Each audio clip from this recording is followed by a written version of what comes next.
Hey guys, Brian delivers you the goods here. Sorry that my hair is pretty messy. It gets curly sometimes because I do need to get a haircut again eventually.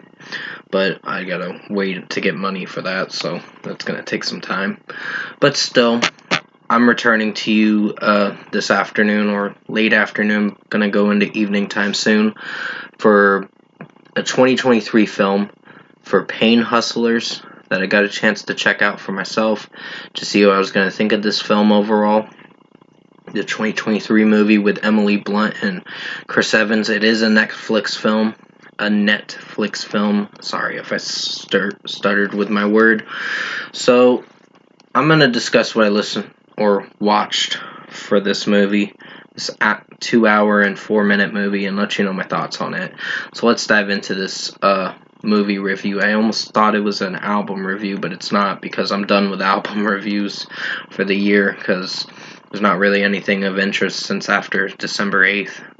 So basically, Emily Blunt is down on her luck, and she's trying to make some money and all that, because she's trying to support her daughter and pay her expenses and all that, and she eventually gets kicked out by her sister. The mom didn't want her to go, but sister did because she couldn't afford the rent that she had to pay. So basically, she then comes into this guy, Chris Evans' character, Pete, and he basically offers her a job for sales and all that for a pretty shady business, one where it's very illegal. It's a failed pharmaceutical company or whatever.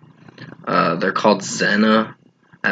They go by Zena later on in the film, but pretty much they're trying to sell Lonafin, I think is what it's called. It's a pain management drug to help with cancer patients and anyone else that has a terminal illness. But basically, with what I saw with this movie, it is based on some true events, I believe. But with what I saw with this movie, I did not like how the execution was with the film. It was meh, but it wasn't great in any way.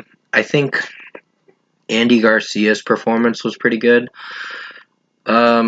Eventually, I did not like how Emily Blunt's character turned out as the movie progressed until later on at the ending of the film, where she felt remorseful about what she's done and felt like shit about it.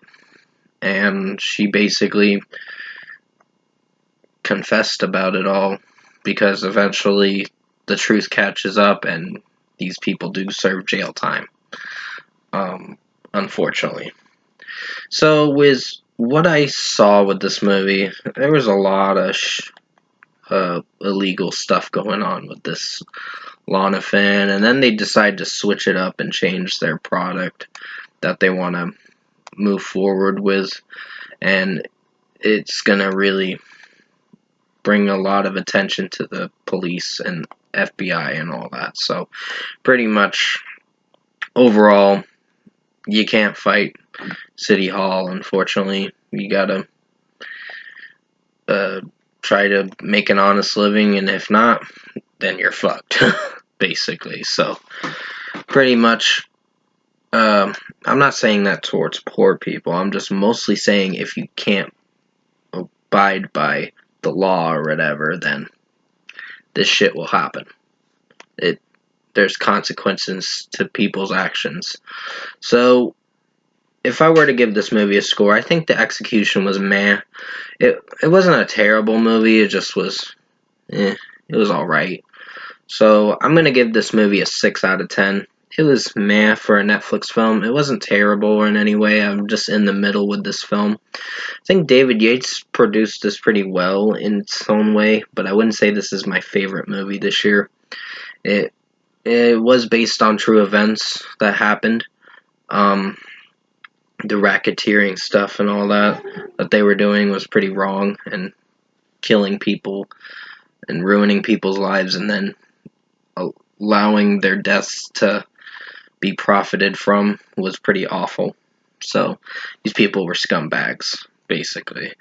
But overall, I think it's just like the last film I reviewed, but that was a totally different concept of what that movie was about, Killers of the Flower Moon. But it's basically kind of summing it up in different scenarios, I guess you could say. So basically, 6 out of 10 for Pain Hustlers. I thought this movie was meh.